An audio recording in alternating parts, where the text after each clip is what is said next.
And we're live.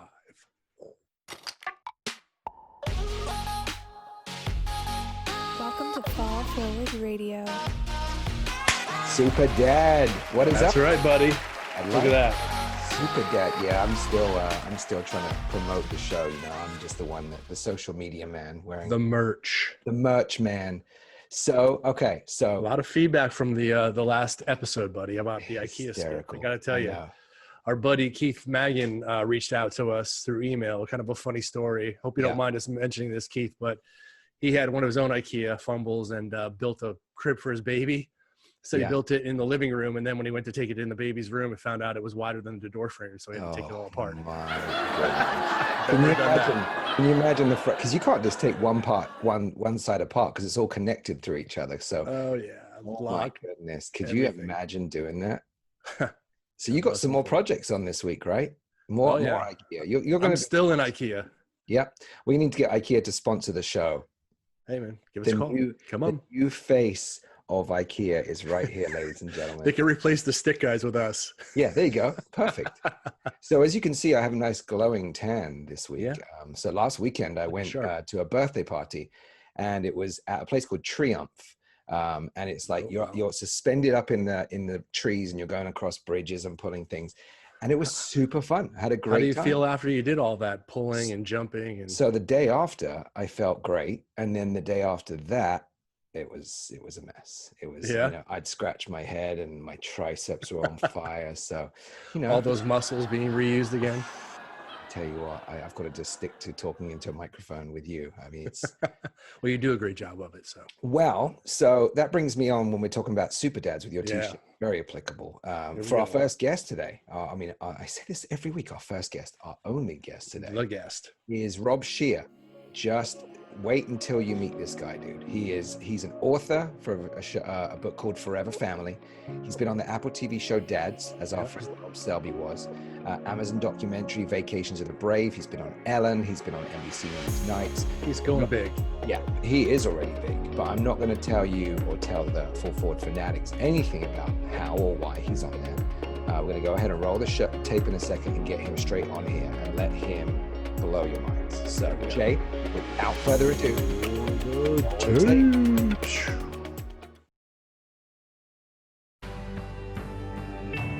the last 8 years of my childhood, I lived in a foster home. Then my foster father threw me out. I wasn't a bad kid. He just didn't want me living there anymore. And I became homeless. I became homeless carrying a trash bag.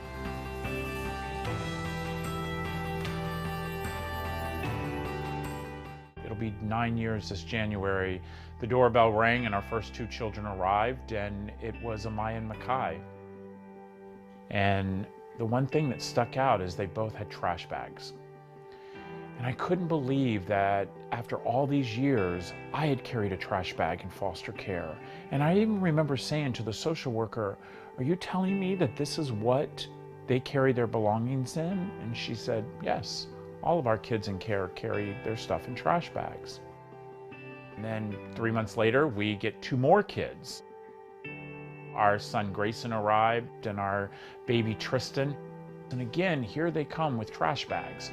No baby blanket, no book, no stuffed animal to call their own. Nothing has changed after all these years. This is just not acceptable. We started the charity December of 2013. We became comfort cases.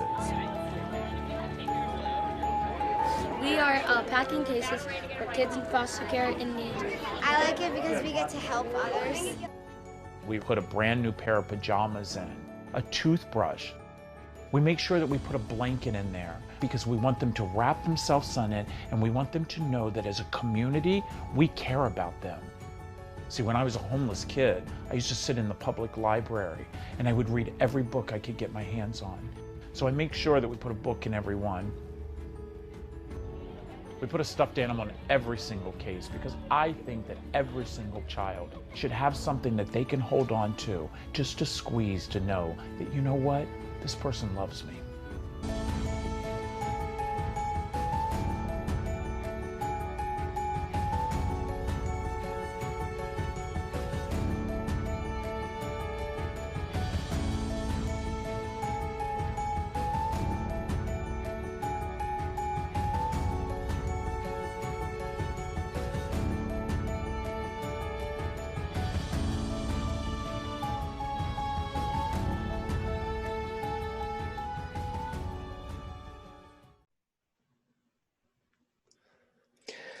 Well, good morning, my friend.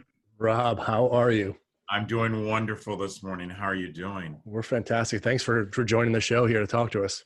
Oh my gosh, thank you for allowing me to be drive you all crazy with my crazy schedule. So do you know what? We're so excited since we found out about you through some big fans of yours, the other Rob, and from Sarah from Office Mums and Dads. We were like, we got to get Rob on the show. And then we got the email, and then we were speaking through your people and our people, and we're here. So thank you so much for being here. Yeah. You're very welcome. And Rob, I love the fact that your name is Rob and it says Rob C. Yes. So anyone who knows my story or has read my book, they know that my last name Scheer is not my birth name. I actually changed my name when I married my husband. And so, but my last name was Chasteen with a C as well. So. Oh, wow. Jay, you know what? The universe has spoken. Jay, brought you together. Jay, you should just go, and the two Rob C's will hang out here. So. No, I'm putting a wedge in this relationship. Get out. And by the way, I have to, you got to remind me to tell you the story about how I changed my name, because it wasn't the typical, oh, someone gets married and they change their name. The story behind my name change, I still get goosebumps thinking about it. The stories that you've already told and we know about, you give us goosebumps anyway. So any more goosebump stories, we are all for it, my friend. Thank you. So Rob, before we jump into comfort cases, which is really what we want to kind of expand on for everybody, how about giving our viewers just a quick summary about yourself and kind of where you're at today? Because I understand you were a foster child yourself, and then that kind of led you into the comfort cases scenario. But would you mind just going through it for us? Sure. First of all, anyone who tells me they only have a short period of time, my gosh, you should have imagined when I had to do my TED Talk. They only gave me 15 minutes, and I was like, do you know who I am when it comes to talking? Sometimes I don't know how to shut up. But yeah, my story definitely didn't start out probably like most of your viewers and listeners. I was the youngest of 10 kids. My mother had been married 6 times. She had 10 children. We lived in and out of every shelter in Maryland, Virginia, and DC. And I never remember an address. I never remember a picture on the wall. I never remember a hug. I don't remember a birthday party, but I do remember the monster who lived in our house, and that was my biological father. And he was probably the worst of what anybody could imagine. I remember as a young boy, my siblings and I would be in another room, and he would scream out one of our names to grab his beer out of the refrigerator, and we would run as fast as we could to grab that Pabst Blue Ribbon out of the refrigerator. And we knew no matter how fast we ran, once we got to his chair, we were going to get it. And what we were going to get was his cigarette that he would put out on our leg. And so I am going to be 54 this year, and every single morning as I take a shower, I am reminded about that monster who lived in the house. And for my mother, she was so mentally disturbed that she didn't know what to do. I mean, he would beat her, he would beat us. They would have this fun game they used to play where they would line us kids up on our knees, and they would hold a cold gun to our head, and they would click it. And then they would laugh and they would say, okay, who's going to pee on themselves first? And that was my life. That was my family until I turned 12. And when I was 12 years old, I actually lost my parents, and it was the greatest gift that could have ever happened when they died. And I happened to go into what we call the foster care system. Mm-hmm. For me, it was a little different because there was a neighbor who actually took me in, who had seen all of the pain and the abuse that I had been going through as a little boy. But you have to understand, back in the 70s and early 80s, when people saw abuse, they didn't call CPS like they should. They turned the other head, because what happened in someone else's home, that was their home. But this one neighbor knew about what was going on, and her and her husband took me in. And I'm going to tell you something. I fell in love. I fell in love with my mom. I thought this was the greatest thing in the world. This was what it was like to have a family. I remember I would get up in the morning and I would run the vacuum and do the dishes before anybody asked me to do it, because I was so so scared that there was going to be an opportunity that they weren't going to love me and they weren't going to allow me to live there. So that was my life. And I didn't see my other siblings. They all had started falling through the wayside. We would hear stories about, a brother going to jail. And we have to understand the statistics of our children that are in foster care is that only 54% of them graduate from high school. Only 54%. Wow. The fact that only 11% apply to college and only 3% get a college education. And if you look at the inmates who are in our prison cells, over 60% of all men who are in prison from East Coast to West Coast, they were in foster care. Wow. And so I already was seeing my brothers and sisters falling to the wayside. My sisters getting pregnant at 15 and 16. And I just knew that if I continued to go to school, if I continued to be that kid that really needed to stay on that path, that I would make something of myself. And so what I did was I continued to go to school, got good grades, said yes, sir, and no, sir, and yes, ma'am, and no, ma'am. And then I turned 18. It was the fall of my senior year, 1984. I will never forget it. It was 2 weeks after my 18th birthday, and I came home. And when most kids come home from school, their parents ask them how was their day, and instead what was waiting for me was my trash bag. Literally waiting for me. Oh, no. And I was informed by my foster father that because the check wasn't going to be arriving any longer, that I was no longer going to be able to live there. And I literally became a homeless kid. A kid who was in his senior year of high school in the fall, and I became homeless. I remember that first night sleeping on the streets and realizing, what the hell was I going to do? See, I could either give up or I can move forward. And I chose to move forward. I chose to go to school every single day. I would hide my trash bag behind the bushes at school. And I would hope that today was not the day that the kids pushed me in the locker because of how bad I smelled, or I couldn't tell you the last time I'd had a haircut. And by the way, these beautiful pearly whites, and my teeth are beautiful. I tell everyone I paid an arm and a leg for them, because no one bothered to even give me something as simple as a toothbrush. But I did that. I did that in October and November and December. I had a $3.35 an hour job at the local taco place. And the owner found out that I was homeless. And so he would make the manager leave the outside bathroom door unlocked so I could sleep there at night. And when I wasn't working my $3.35 an hour job and I wasn't at school, I was sitting in the public library. And I would sit there and read every single book I got my hands on. And I just knew that if I could fall through those pages, then I could forget what was around me. But I also knew that if I educated my mind, I could educate my future.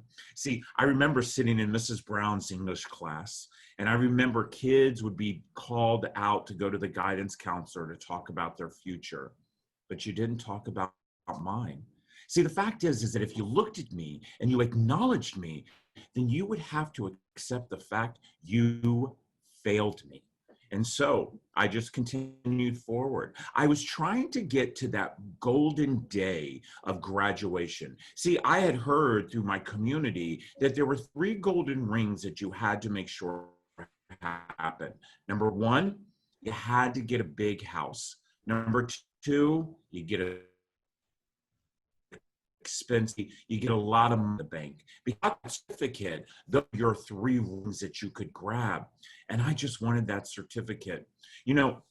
I remember that it was actually the spring of 1985, and I was barely making it. I didn't know how I was going to make it to that graduation day. See, I used to stand in the cafeteria and I would kid leave, and I would go into the trash can and I would gather as much food as I could and put it in my bag because I didn't know if I was going to be able to eat that night. And I remember it was May, and I was sitting in my class, and all of a sudden they called my name over the loudspeaker to come to the office. Wow, finally someone was going to acknowledge the homeless kid. Someone was finally going to say, we are sorry and we are going to help you. Instead, I walked into the office. The secretary told me that Mr. Thompson wanted to see me in his office. I went to his office and he said, Robert, you're going on this senior trip. I said, no, sir, I couldn't pay for a senior trip. He said, Robert, someone paid for your trip for you and handed me an envelope with $75 in it. They said, they want you to go on this trip because you deserve it. I will tell you that one act of kindness helped me get over to the point that I needed to be, which was June, graduation. Finally made it. I remember the teacher putting us in rows. I remember the crowd was so loud. I remember as the kids' names would start being called out, we would hear clapping and screaming. And then they called my name. Yeah, that's what it was. Silent. Wow. No one said a word. No one clapped. And I walked off that stage. I didn't go back to my chair. I left the auditorium.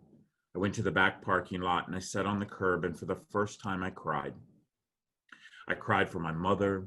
I cried for my father. I cried for my brothers and my sisters. I cried for my community that had failed me. My community that had let me down. My community that was supposed to be there for me. And at that moment, after I wiped that last tear off my eye, I decided at that moment, you were not going to define me. You were not going to be the people who said what my future was supposed to be. So, for me, I had made that decision. I was not going to allow my community to define me. And so after several weeks of being homeless still and walking the streets, I decided to join the United States Navy. I didn't join the Navy because I wanted to protect any of you. I joined the Navy because I was hungry and I was scared. And I remember I hitchhiked to Fort Meade, Maryland, where I knew that there was a base there. I walked up to the front gate. I said to them I wanted to join the military. And the gentleman at the big gate said, son, that's not how it works. He's like, you need to go see a recruiter, and the recruiter will give you a test, and then a decision will be made. So I found a Navy recruiter, and I went in, told them what I wanted to do. I was this dirty, scruffy, smelly kid, and they said you needed to take an ASVAB test. And so it was 2 more weeks of me being homeless as I waited for my test results. And, finally I was able to find out that I was accepted into the United States Navy. Wow, it happened. I remember going to Fort Meade, and as they swore me in, after swearing us in, they gave me a key to the red roof end. But in my day, they had a key that you put in the door, and you opened up the door. And I was getting ready to stay in a hotel by myself for the first time. I remember walking into that hotel room and putting my trash bag down, my trash bag that I still had. I remember getting in the shower, grabbing that brand new bar soap and scrubbing my body like you would never believe. And by the way, I wasn't scrubbing the dirt that you all could see with your eyes. Mm-hmm. Yeah. I was scrubbing the dirt that I felt that was inside of me. I got out of that shower, which I felt like it was hours. And I looked in the mirror and I said, Robert, from this moment forward, you will no longer be Robert. You will have everyone call you Rob, and you will never talk about this moment. You will never talk about your past, and you will move forward so fast. You can do this. That's what I said to myself, 18 years old. Walked across the street, got my plane ticket. I flew to Great Lakes, Illinois, and I was in the United States Navy. And let me tell you, I didn't just go into boot camp. I went into boot camp with such excitement. I loved it. And the craziest thing is that in boot camp, in the United States Navy, at the end of boot camp, they vote on one recruit, the whole company, all the divisions, over 300 people vote on one person who stood out, and they voted for me. Yes. Me. I became the honor man in my division and in my company. I couldn't believe it. I had gotten a medal and everything. Oh, I can believe it. It was like, this is what I wanted. I wanted my community to just acknowledge that I mattered. I went on to my A school. See, I was going to be a yeoman. I was really good at typing and filing. And, you know, I thought being a yeoman was exactly, and for those of you who don't know, a yeoman's basically a secretary. And so I went to my A school. I'd been in my A school for a couple of weeks. The next thing you know, I ended up, I was in the hospital, and the nurse walked in and she said, you know, recruit, how you feeling? I said, why am I here? She said, you don't know what happened? I said, no, ma'am. She said, we had to call 911 and pick you up off the floor. And once we got you to the hospital, we realized that your bladder had ruptured. Oh my gosh. She said, yeah. See, when I was a little boy, my monster of a dad would punch us in our stomach every time we went to the bathroom. I went through 12 years of that punching in my bladder. When I was growing up, I had gotten so scared that anytime I would go to the bathroom that I would be punched again, that I would hold my urine as long as I could. Because psychologically in my mind, I was going to get hit. Right. And so after years and years of that, my bladder ruptured. Well, the Navy fixed me. They put me back together. They made me whole again. But what they did was they gave me a discharge. Literally gave me a medical discharge. And the saddest part is I had missed it by 2 weeks to be paid for the rest of my life. So Rob became homeless again. I got a one-way plane ticket to Dulles Airport and 1 month pay. I remember hitchhiking down Route 7 and finding a little town called Gore, Virginia, where I was able to find a hotel where I rented actually by the week. I got a job at a place called The Dart, which is like a Target back in those days. And about 30 days into living in that hotel, I realized at that moment that I was getting ready to become homeless again, that I barely had enough money to do anything. And so I walked into my safe place, the public library. I pulled out a piece of paper, I pulled a phone book out, and I typed myself a resume. I typed myself a resume so nice, each one of you would have hired me. I went to the Salvation Army. I got a tie and a clean shirt, and I walked into a bank and I applied for a job. I will tell you, my palms were sweating. I thought they were going to find out I was a liar and they were going to throw me in jail, because that's what I thought they'd do. Right. Well, lo and behold, the guy hired me on the spot. Another act of kindness. Yep. Another act of kindness. And at that moment, I realized I was going to make it. And I did. I started climbing that corporate ladder like you would not believe. And 2 weeks into working for this company, I walked into my boss's office and I handed him a letter of resignation. He said, "What is this?" He said, "You're one of the hardest workers I have. I tell you to come to work at 8, you show up at 6. I tell you to leave at 6, you stay till 8. Why would you leave us?" And I said, "You remember that resume that I gave you when you interviewed me?" He said, "Yes." I said, "It was all lies." I said, "For 2 years, I've had this weight on my shoulders that I was a liar, and I just can't deal with that." He looked me in my eye. He ripped up my letter of resignation, and he said, "Rob, you're one of the most honest people I've ever made." He said, "I want you to get back to work. I want you to realize that you deserve this." Well, that push gave me something that I never expected. I climbed that corporate ladder. I became an executive. I actually had my 3 golden rings, by the way, living in the District of Columbia, lived in a really expensive house. I drove not only 1 expensive cars, I had 2. Why? Because I wanted you to walk by my home. I wanted you to look at my home. And I wanted you to say to yourself, whoever lived in that house, they're successful. I wanted you to look at me as I drove that expensive car. And I wanted you to say, whoever is driving in that car, they're successful. And then I filled my bank account. I filled my bank account so full I could take you all to Disney World, because that's what was important.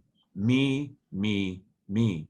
I hobnobbed with senators and congresspeople and CEOs, and people would ask me all the time, "Tell me about your past."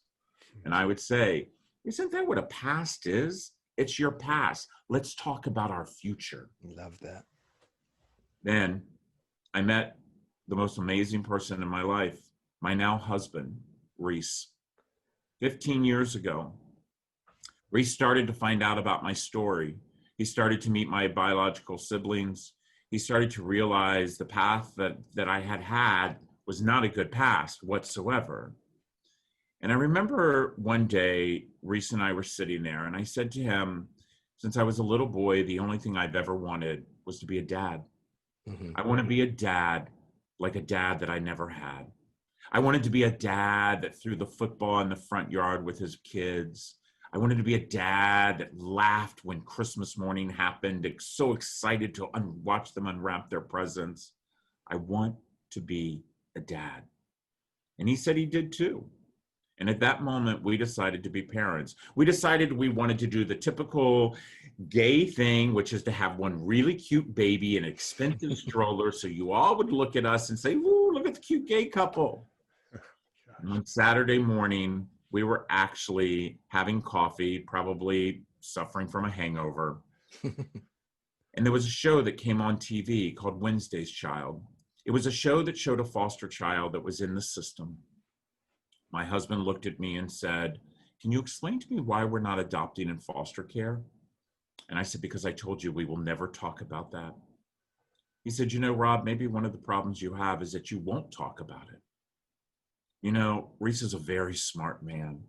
He has not one, but two masters. He came from a family where his parents have been married over 54 years. He comes from the Midwest. And here I was, a kid that doesn't even know the difference between there, and there. But he loved me. And he realized at that moment that he needed to tell me that. I realized at that moment that I had failed my community. My community, I had failed. And it wasn't any of you. It was all the children that were in the system that were just like me. And so on that Monday, we went to DC Child and Family Services and decided that we wanted to be parents. And of course, the woman said, "You want a baby?" And I said, "Of course." She says, "So does everybody else." She says, if you would be foster parents and do foster to adopt, you might be able to receive that baby sooner than the 2-year waiting list that they had in the District of Columbia at the time. So at that moment, I looked at Reese and said, "There is no way in hell I am doing that. I know about those kids." He said, "You were one of those kids." Damn it, he's so smart. So we filled out the paperwork and we waited. Lo and behold, we get the call. We were expecting the call for them to tell us they had one child. We had set up 2 rooms in our beautiful home, one for a toddler, one for a baby, because we didn't know which age we were going to get. But instead, they told us that we were going to get a little boy and a little girl, a brother and sister, 2 and 4. I remember they arrived in our home carrying trash bags. Mm-hmm. I couldn't believe it. I said to the social worker, "Are you kidding me? Are you telling me that after all of these years, we as a community still allow a child to carry a trash bag?" And she said, "What should they carry?" I said, "How about dignity?" See, you have to know the story of my daughter and my son. My daughter, who was 4 years old, we were her 3rd home. Her brother, who was 2, they told us would never talk and probably would never walk. When his mother gave birth to him, she put him in a crib and she didn't pick him up for 18 months. My son, Makai, had what they call fetal alcohol syndrome. His frontal lobe would never develop.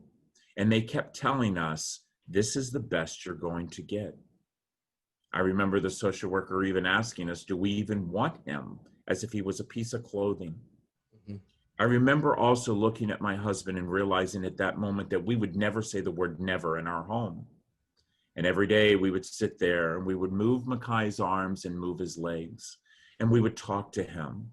See, Makai had no muscle mass in his body whatsoever, but we knew we could build those muscles up.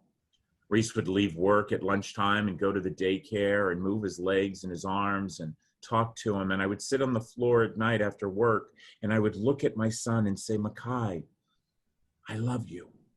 Makai, I love you." He was everything to me. Even to this day, when I talk about his story, I talk about how I am the human I am because of Makai. See, children come into a system because of choices that other people made, not for the choices they made. But I just knew I needed to change these two kids' lives. Well, little would I know that literally 3 months later, the phone would ring again. We have 2 more children. They need your home. I said, but we have 2 already. They said, we will take those 2 and we will put them in another foster home. I said, no, you cannot. Because by that time, by the way, Makai was standing on his own. I said, you can't do that. I called my husband at work and told them about these 2 other little boys. And I said, Reese, we have to do this. And so we did. Within a matter of 3 months, we became 2 guys, and now we were a family of 6. Wow. My son Grayson arrived at the age of 2, and by the way, his mother was 12 when she gave birth to him. He came into the system with bleeding of the brain, shaken baby syndrome, and 3 broken ribs. His little brother at the age of 6 months was in the system as well. She had taken a razor blade and carved her boyfriend's initials in his chest. She was 14. We knew at that moment we had to change their lives, but we also knew that they were carrying trash bags. God, how could we? How could we as a community do what we should not be doing when we realize that our forefathers built communities for only one reason, and that was for us to take care of each other? We failed these kids, and my husband and I weren't going to. And then we became a family of 6.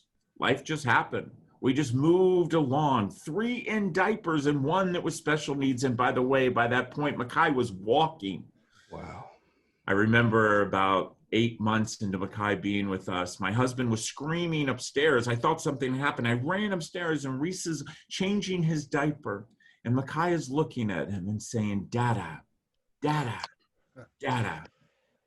All the kids ran into the room screaming, laughing, Dada. And he would say, Dada back. And Dada turned into Daddy, and then turned into Cup, and then turned into Sissy, and then turned into Brother. Before you know it, Makai was talking. Beautiful. See, the fact that all the specialists said that this kid was never going to do anything, I knew that this kid was resilient. I knew that with the right love and care, this child was going to go further than any of you can imagine.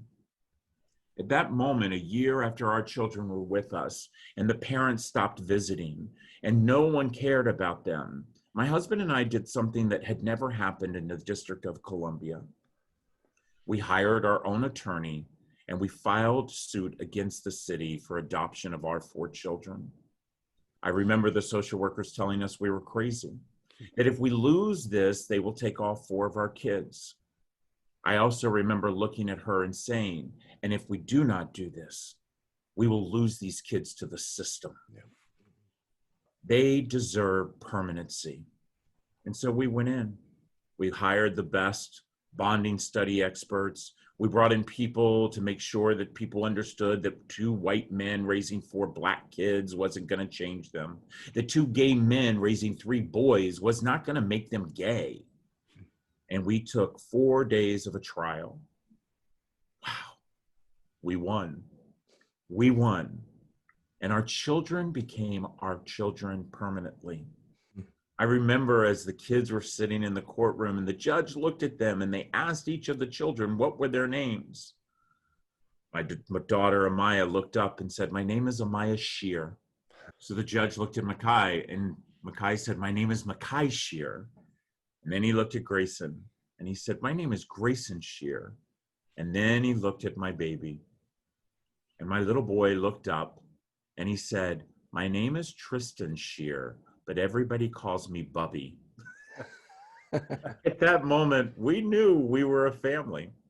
And so we did that. We just kept living life. You know, we were very, very lucky. My kids were privileged. I had an office on the East Coast and the West Coast. My kids had everything you could possibly imagine. Nobody wanted for anything. We went on beautiful trips. We still drove those expensive cars. I remember it was Christmas. It'll be 8 years this Christmas. My husband walked into my office and said, Are you ready to do the toy drive? See, I would do these big, huge toy drives because I cared about what you all thought. And I would put up this big, huge tent in front of Ben's Chili Bowl. And I would sit there in DC with the local radio stations, and people would drop off thousands of toys. I said to Reese, I don't want to do it. He said, what do you mean? He said, the kids love to go shopping and do. I was like, exactly. What are we teaching our kids? Are we teaching our kids that you give the needy kid a toy and it makes you all feel better? How many people hand us a toy and then pat themselves on the back and say, ooh, look what I did. But then on the 26th of December, they wake up and they go on with their lives. What are we truly teaching our children? He said, what do you want to do? I said, really? You want to know?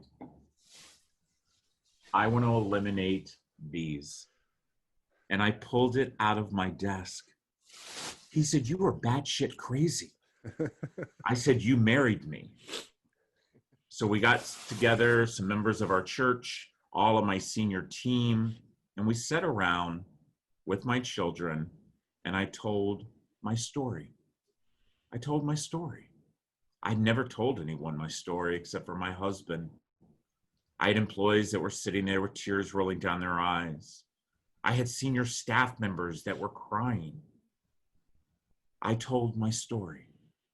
At that moment, the weight of my shoulders had lifted like I had never felt before. And I knew at that moment we were going to make comfort cases. We were going to make sure that every child had their own brand new pair of pajamas with a tag on it. See, the first night Maya arrived, she didn't smile the whole night. I remember saying to Reese, I'm the luckiest guy in the world. I'm a dad to the most beautiful little girl, but she's never going to smile. She walked into her bedroom, and laying on her bed were 3 nightgowns. She picked one of them up and she tore the tag off, and she smiled for the first time. She's 4 years old. I said, Amaya, why are you smiling? She said, Mr. Rob, I've never owned a new nightgown before. See, that's just not acceptable. I wanted to make sure that every child got their own toothbrush, their own toothpaste, their own lotion, their own conditioner, and their own bar of soap. And if you do not think a bar of soap is important, the next time you go to a hotel, ask them to leave the bar of soap before you. Get in the shower and use it. You won't. It's called dignity. We make sure that every single child gets an activity. Kids who are under the age of 10 get a coloring book and crayons, and kids over the age of 10 get a journal and a pen and pencil set. See, most people don't realize that over 90% of kids who come into the system come in the back of a police cruiser. They go to a safe house. They call them everything throughout our country, and they just sit. Several years ago, when I was filming a CNN special, there was a young boy who got one of our cases. He unzipped the case, he started to pull the items out, and he started to cry. I remember stopping the cameras and going over to him and asking him, why was he crying? He said, Mr. Rob, I've been in foster care for 3 years. I've been in 11 homes. Every home I would go in, I would have all this music in my mind. He said, the only thing I ever wanted, and he pulled out his journal, is a journal to write my music in. My friends, that was a 50-cent composition book. Yeah. But to that boy, it was gold. To that boy, it was his future. To that boy, he really felt his community loved him. Then we give every kid a book. I truly believe that education is what separates us, and we must get children to love to read. By the way, as an author, I wrote my book for 2 reasons. Number 1, I want you to love it in your mind. Number 2, I want you to love it in your heart. But the most flattering thing that you could ever do to that book is pass it on. Mm-hmm. Pass it on. If you come to our farm in Darnestown, Maryland, you will see that we do not have books on our bookshelves. We have about 10 books piled next to our bed, because books shouldn't sit on shelves and collect dust. No one will walk into your home and say, "Ooh, look at all those books that person read." What they will remember is when you pass that book on to them. And then everybody gets a stuffed animal. I don't care whether you're a newborn or 19, we all love a good stuffy. And then finally, a blanket. You know, the blanket means so much to our family. And the reason is because my son Grayson was 6 years old at the time when we started to pack our first case. He said, "Daddy, we must give every kid a blankie." I said, "A blankie?" I said, "You do know these kids are not cold." He said, "No, Daddy. Every time they wrap themselves up in their blankie, they know we love them."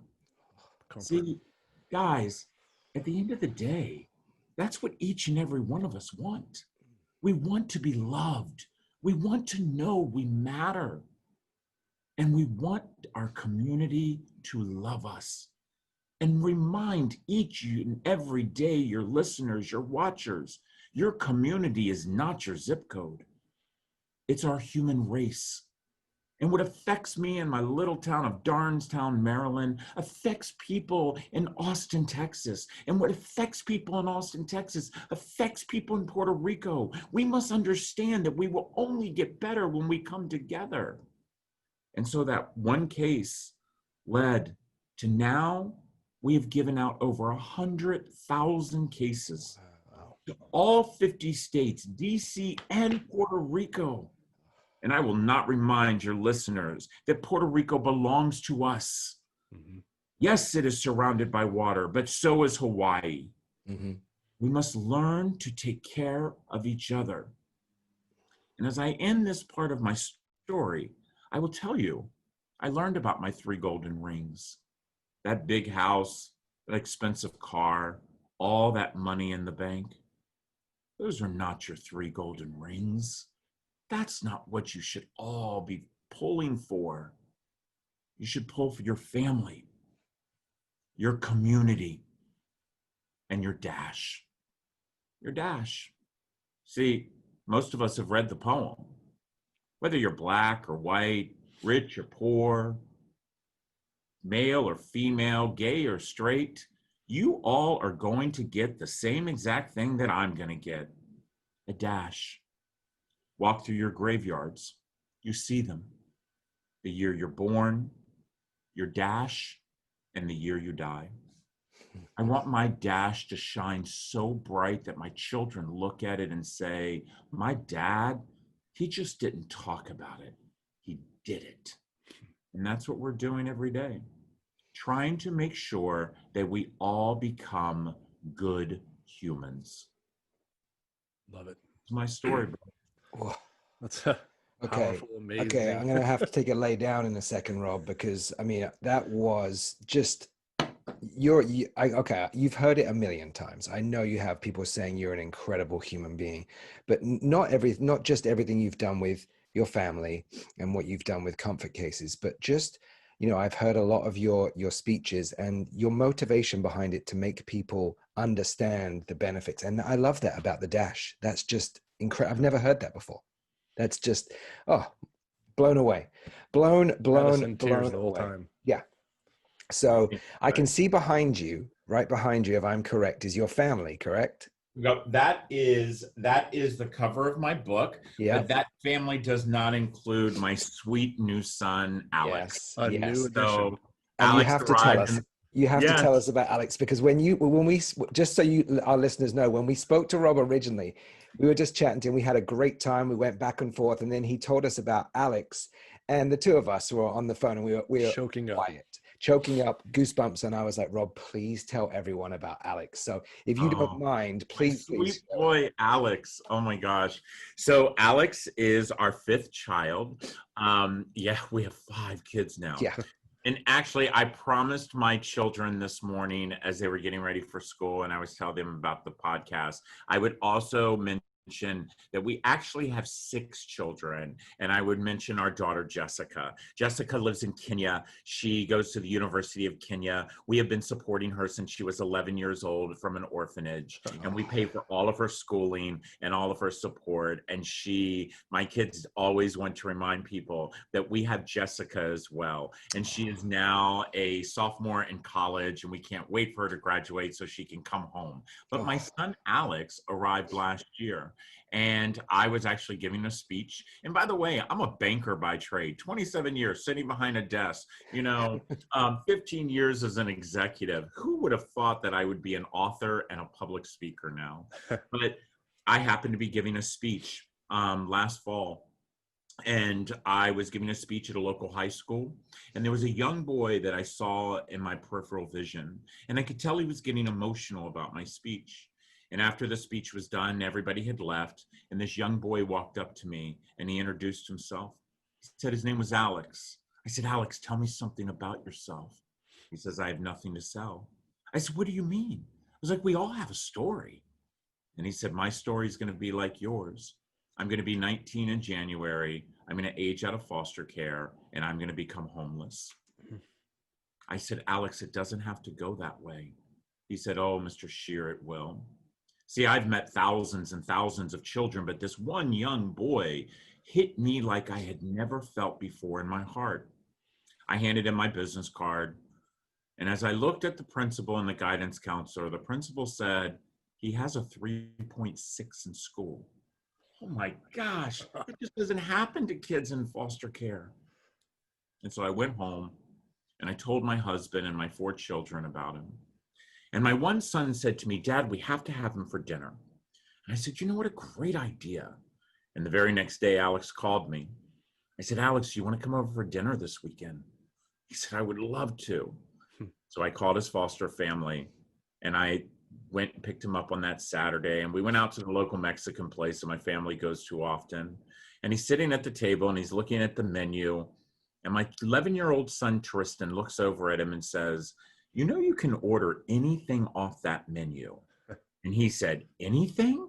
He said, yeah, my dads don't care. I'm getting the shrimp fajitas. He said, I can get the steaks. And she said, yeah. And guess what? If you don't eat it all, my dads aren't going to get upset. My daughter looked at Alex and said, haven't you ever come to this restaurant? And he says, no, I can't tell you the last time I've ever been in a restaurant. That really affected my children at that moment. But we had dinner. We enjoyed the rest of the day. We took Alex back to his foster home. And as we all drove home, the car was so quiet. My kid said, Alex needs us, Dad. And I said, I know. And at that moment, Alex turned into dinners, to weekends, to where we're the first couple to petition Baltimore City to allow Alex to come and live with us, not as foster parents, because we didn't need their stipend. We wanted to be his dads. And in December, Alex moved in with us. Alex not only moved in with us, he is still with us. And since I had the call with you guys, Alex came to my husband and I after our vacation and said, would you do me a favor? And we said, what? Would you adopt me? Okay. Would you adopt me? I said, Alex, you're 19. He said, I know, but I need to be a Scheer, just like all of you. So at that moment, my husband and I looked at each other and said, yes. So we've started the process of adopting Alex. And by the end of this year, Alex will be Alex Scheer. And he will permanently always be our son. And I tell this story not to pat myself on the back, but to let people know that we all have an opportunity to be part of the change. The change. 438,000 children in foster care. 30,000 of them are going to age out this year. 70% will become homeless within 2 years. These are not my kids. They're not your kids. They're our kids.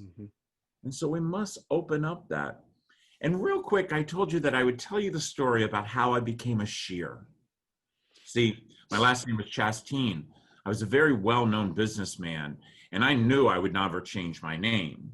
But I knew that when my children arrived, that my husband was the little Scheer. He's the only boy. His father was the only boy. And that once my husband died, this last name would no longer be there. So I surprised my husband on the day the adoption happened. And I had our attorney change each and every child's last name to Scheer.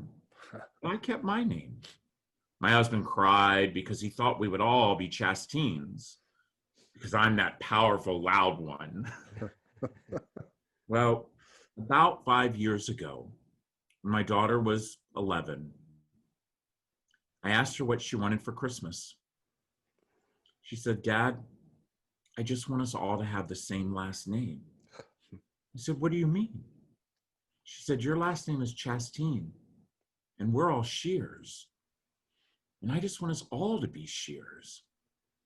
Well, I went down, I changed my social security card with my last name as Scheer. I changed my driver's license with my last name as Scheer. I went and got a new passport with my last name as Scheer. And I wrapped it all up in a box. And I put it under the tree. They opened up that box. And I didn't hyphenate my name. I didn't keep my maiden name as my middle name. I truly changed my name. And I became Rob Scheer. My kids opened up that box. You would have thought that they had gotten the best video game you'd ever seen. I bet. Because at that moment, my daughter realized that we were all Scheers. Amazing. Amazing story.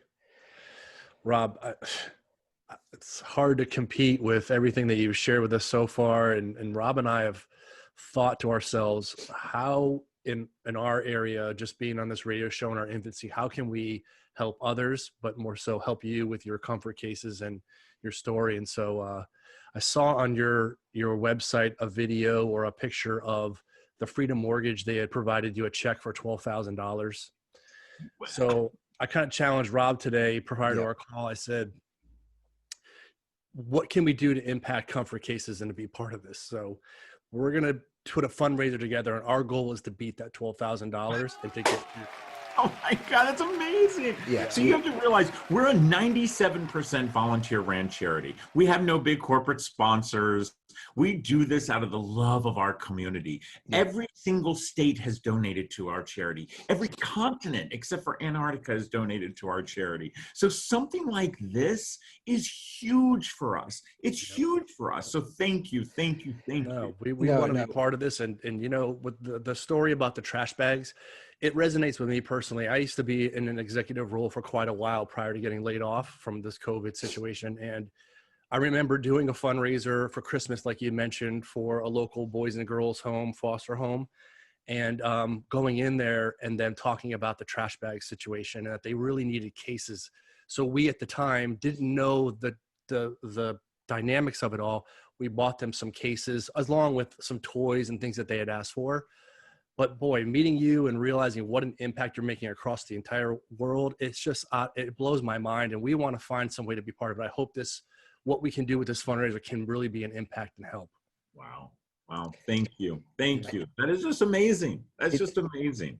See, that word that you just said, Rob, thank you, is so thrown around and not used in the right way. If that can make any kind of sense. And what I'm saying is, no, thank you. Not only for what you've done, is you've affected us. We're emotional guys anyway. And before we'd even spoken to you, we had made this decision. We were like, we'd done our research on you. We've seen you, I've watched the shows, the books, everything. And we were like, you know what? We always ask our guests, how can we help? That's on every single end of every podcast we do. How can we help? This time, we're not going to ask you how we can help. We're going to make the decision, and we've made that decision. And both of us are goal-oriented, and we're going to beat that number. We're going to beat that number big. Wow. And we almost want to come. You know what we're going to do as well? We'll try, depending on it. We'll fly over to where you are with that check, and we'll do it all together, and we'll hang out and take a picture. Oh my gosh. I would love for you guys to see our center. I would love for you guys to see. I mean, literally, we have thousands of people sign up and come into our center and pack cases. Up until the COVID hit, we used to have people 7 days a week. Literally 7 days a week, they would come in and they would pack cases and help us ship them, because once you hear the story, I tell this to people all the time, I'm not mad at anyone for what happened to me, but once you're educated and once you know about what's going on in the foster care system and then you choose not to do anything, then I get upset. Sure. And by the way, I have a book that's out, A Forever Family. And when my publisher, which is Simon & Schuster, came to me and told me I was going on a book tour, one of the places they picked for me to go back to my hometown. I had not been back to my hometown, since I had left there.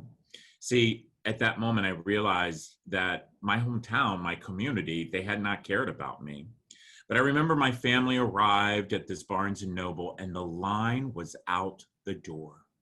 And I remember saying, these people are here to get me to sign their book. And so I actually realized at that moment that my community, they did love me. Yeah, they just didn't know about me. Yeah. But the craziest thing was, as I was sitting at this desk and I'm signing these books, I hear this voice and it says, Robert, I always knew that you would amount to something. And I looked up and there she was, the teacher that had paid for my senior trip. Oh, wow. See, I had found out that actually that was a teacher who had paid for my senior trip, and I write about her in my book. And she stood there in her 70s as tears rolled down her eyes. And I stood up as I was crying, hugging Mrs. Bowley, thanking her. I said, you always had extra food. She said, Rob, I knew that you were homeless, but we just didn't know what to do. And the only thing I could do was try to make you realize that I loved you. And she would give me that extra look in classroom and always that extra smile. And I could feel it. I realized, God, my community did love me. They just didn't know how to deal. It's a great story, my friend. It is. I love Mrs. Bowley. Rob, we could literally listen to you all day. I mean, it's just been the most phenomenal experience for us. So thank you so much for agreeing to be with us. And one of the things before we end today is we always like to ask our guests if there's anybody that they know of that they would like to recommend to be a guest on our show.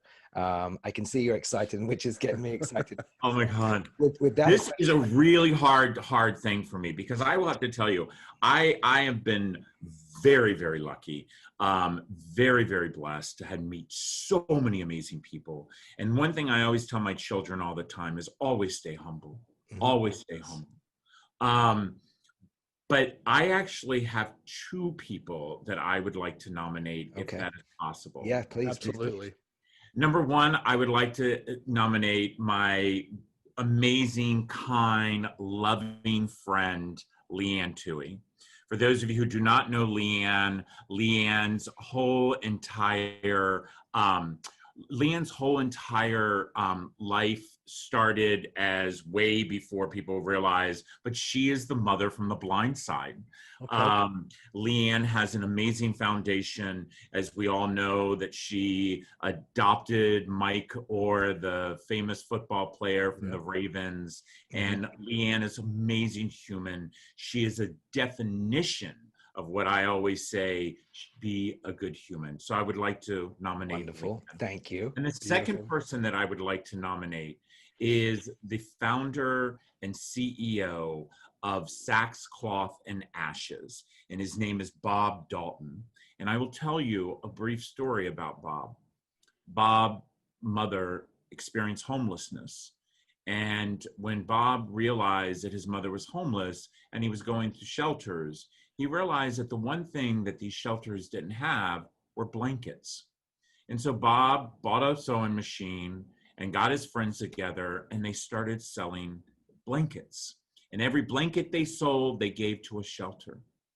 Well, I'm here to tell you that this one person, this one act of kindness, he's given out over 1 million blankets to the shelters. Wow. Bob's story is so moving, that I think that he would absolutely knock your guys' socks off. So those are my challenges. Well, Leanne, I'm reaching out to you, my friend. I'm telling you, I'm sending you this and I'm reaching out to you because you are a doer. And Bob, I know you're going to open up your heart and you're going to tell your story because that's just the type of human you are. Yes. And the fact that we must realize as we end this, each and every one of us have an opportunity. You have an opportunity to adopt. Some of us will have an opportunity to foster. Some of us will have the opportunity to donate. Some of us will have an opportunity to volunteer. But the thing is, if you do not take one of those opportunities, then you should look yourself in the mirror and say, what is my purpose? Mm-hmm. What is my purpose? Because our purpose should always be to lift others up. Because when you lift someone up, you stand even higher. Yes. Thank you, guys. Love it. Rob, thank you so much. We cannot thank you enough for everything you're doing, your story. We are so excited to crush that 12,000 number with you, come out and see you, volunteer to pack. We've got so much excitement. Thank you for Leanne and Bob, and thank you for such a touching interview too. Yeah, gosh, just fantastic. And we will be in touch with you, and we're going to get this rolling as soon as this is out next Monday. We're going to start it today. We're ready to get on the phone. So awesome. Just go. Thank you, guys. Thank you for being here. Appreciate it. Take care. Have an amazing rest of your week. You too. As well. Thanks, Rob. Bye-bye. Well, if you couldn't tell from our reactions, I mean, gosh, how impactful that was, talking to Rob today, the whole story of his life leading into comfort cases. I mean, what do you think, Rob? How often do you see me speechless? Like, it just unbelievable. Thank you so much for everything. And yeah, guys, listen, while we're being a little bit serious, if you guys know someone or that's been affected with this on any of our episodes on 4-4 Radio, please go ahead and share them with them. Subscribe to the channel, let people know about it, because our goal is for people helping people, and we want everybody to see about it. So we really, really appreciate that. People involved with foster care, whatever the case may be, whatever, function they're involved in, please share this. Yeah. Thank you. All right, man. So listen, we put ourselves out there on this video, but look, we got a big thing coming, people. So get prepared. Really big. Yeah. In fact, you know what, Jay? It's so big that we need to go and get this going. So, guys, Rob Scheer in a place to be. Yeah, you need 1, 2, 3. We got to get out of here. See you guys next week. Bye-bye. All right, bye-bye. Hey, Fall Forward fanatics. Jay Hawk here. And Rob C. Don't forget to hit that subscribe button as well as the notification bell. And also check out our website, fallforwardradio.com, and the Suggest a Guest section. And always remember to keep inspiring and keep falling forward. See you guys soon.